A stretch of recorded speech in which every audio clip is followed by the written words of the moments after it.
Allopathy, homeopathy આ બધા વિષયો તો તમે સાંભળ્યું જ હશે અને એની સાથે આયુર્વેદ જે ભારતનું પોતાનું છે અને એવું માનવામાં આવે છે કે જે તમામ મેડિકલ સાયન્સ છે એની અંદર જો કોઈ મૂળમાં કંઈક હોય તો એ આયુર્વેદ છે.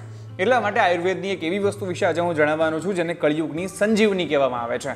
તો કઈ છે આ વસ્તુ અને કેવી રીતે આપણે આનો ઉપયોગ કરી શકીએ છીએ એના વિશે જાણીશું આજના વિડીયોમાં. આવી જ રસપ્રદ સ્ટોરીઝ માટે વાઇબ્સ ઓફ ઇન્ડિયાની યુટ્યુબ ચેનલને સબસ્ક્રાઇબ કરી નોટિફિકેશન માટે બેલ આઇકન દબાવવાનું ભૂલશો નહીં. નમસ્કાર મિત્રો, તમે જોઈ રહ્યા છો વાઇબ્સ ઓફ ઇન્ડિયા અને હું છું મહેશ રાજકોર.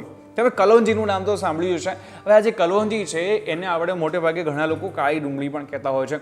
તો આ કલોંજીનું જે તેલ આવે છે એનો જો યોગ્ય રીતે ઉપયોગ કરવામાં આવે તો આયુર્વેદમાં તો એવું કહેવામાં આવ્યું છે કે દરેક દર્દનો ઇલાજ આ કલોંજી છે. ઘણા લોકોને બ્લડ પ્રેશરની એટલે કે બીપીની તકલીફ રહેતી હોય છે. જો એ લોકો રોજ 5 ml કલોંજીના તેલનો ઉપયોગ કરે છે તો national centre for biotechnology information દ્વારા કહેવામાં આવ્યું છે કે જે લોકો આનો યુઝ કરે છે એમને બ્લડ પ્રેશરની તકલીફ મટી શકે છે. કારણ કે જે કલોંજી છે એના બીજની અંદર હાઇપર ટેન્શનના ગુણો રહેલા છે એટલા માટે. હવે એના સિવાય ઘણા લોકોને કોલેસ્ટ્રોલની તકલીફ રહેતી હોય છે તો જે કલોંજી છે એની અંદર એન્ટી હાઇપર કોલેસ્ટોરિક જે છે એવો ગુણધર્મ રહેલો છે જે તમારી કોલેસ્ટ્રોલની કોઈ બીમારી છે અથવા તો એની તકલીફ છે તો એને પણ ઓછું કરે છે. એની સિવાય ઘણા વડીલોને સંધિવાની તકલીફ રહેતી હોય છે અને આ તકલીફ એવી હોય છે કે ઘણા લોકોને જતી જ નથી. તો જે કલોંજી છે એની અંદર આની માટેના પણ ગુણધર્મો છે કે જે તમારા સંધિવાની તકલીફને પણ દૂર કરી શકે છે. આ જે કલોંજી છે એ એનાલ્જેસિક એટલે કે બળતરા વિરોધી છે જેના લીધે થઈને જે લોકોને સંધિવાની તકલીફ રહેતી હોય છે એની અંદરથી એમને આ કલોંજીના સેવનથી રાહત મળે છે. Protein, sodium, iron, calcium, potassium આ તમામ વસ્તુઓથી ભરપૂર હોય છે કલોંજીનું તેલ. એટલા માટે જો આનો યુઝ કરવામાં આવે તો તમારા શરીરને ઘણા ફાયદાઓ થાય છે. આ હું નથી કહેતો, આ ડોક્ટર્સનું કહેવું છે. એ સિવાય જે કલોંજીનું તેલ હોય છે જે લોકોને એલર્જી રહેતી હોય, ફેફસાની તકલીફ હોય એટલે કે પલ્મોનરી ઇશ્યુઝ હોય એમની માટે પણ આ કલોંજીનું તેલ ખૂબ ફાયદાકારક રહે છે એવું આયુર્વેદિક નિષ્ણાતોનું માનવું છે.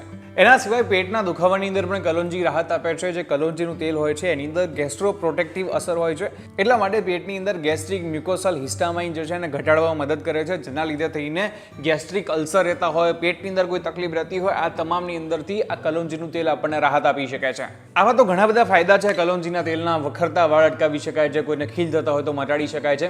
પણ સૌથી અગત્યની વસ્તુ છે કલોંજીના તેલનો યોગ્ય ઉપયોગ. કેવી રીતનાનો યોગ્ય ઉપયોગ કરીએ તો આપણને આનો ફાયદો થઈ શકે છે. તો જો કલોંજીનું તેલ છે એમાં તમે શાકભાજી બનાવી શકો છો, એના સિવાય કઠોળ તળી શકો છો, એની સાથે સલાડની અંદર પણ આનો યુઝ તમે કરી શકો છો. એની સાથે તમે જો અથાણું બનાવો છો તો એની અંદર પણ આનો યુઝ કરી શકો છો. અને એની સાથે એક ઇમ્પોર્ટન્ટ વસ્તુ એ છે કે તમે થોડાક ટીપા એના ફેસ ઉપર અથવા તો વાળમાં પણ નાખી શકો છો.